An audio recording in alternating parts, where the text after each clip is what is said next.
Day of Dragons has changed a lot since its release, and while I am relatively new to the game, it has captured 100% of my attention from the first time I hatched out of the egg. I've been reading up about everything from the lore to the updates over the years. I know the map like the back of my hand, and like everyone else in the community, I am just as excited for the next chapter in the form of the new map and dragons gracing our screens in the next year. Early in 2023, a massive update will be given to players, and with it comes the new map. The current map is 16 by 16 kilometers, making it 256 square kilometers. The new map will be 40 by 40 kilometers, which will be 1600 square kilometers, or 6 times larger than the current map. The map was originally going to be 32 by 32, which was 4 times larger, but it was increased to accommodate all the planned biomes. Future updates will be given to the map, but these will likely be bug fixes and other similar patches, and not much will change for the map as a whole.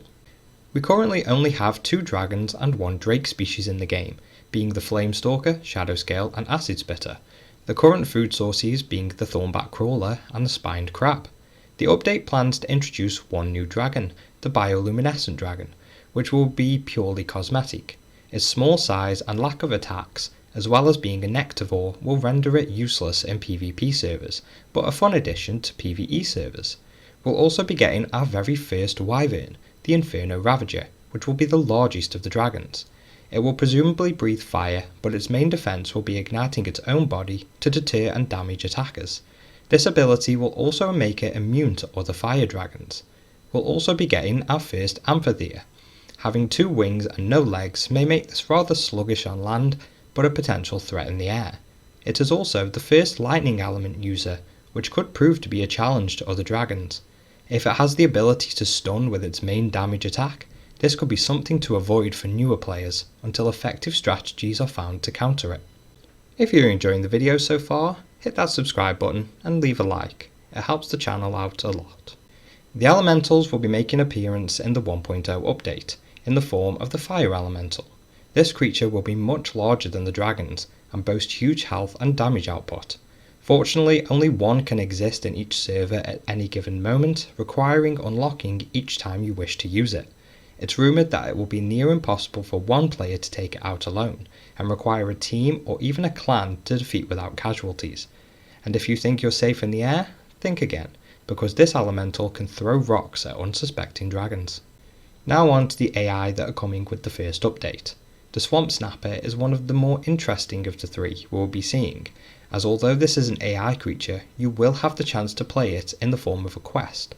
The aquatic reptile will lurk in the water and snap at players having a drink, but sadly players won't be able to sneak up on other players, as the repeatable quest to unlock this will only be available in PvE servers, and once it dies you have to do the quest again to unlock another.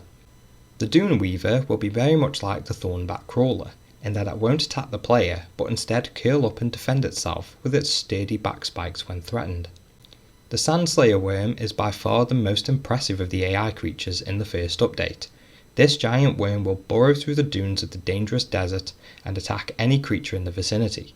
It is said that landing in the desert where the Sandslayers call home is certain death, and not even flying over these areas is safe, as the worms can launch themselves out of the sand and snatch dragons from the sky. They are also one of the few ways to obtain pearls, which will have a variety of uses from stat boosts to new skin unlocks. And that's everything to expect from the 1.0 update. The creators have called The Promise. In future videos I'll be covering the next 5 updates planned for the game, and also going into detail about the new creatures that will be released with them.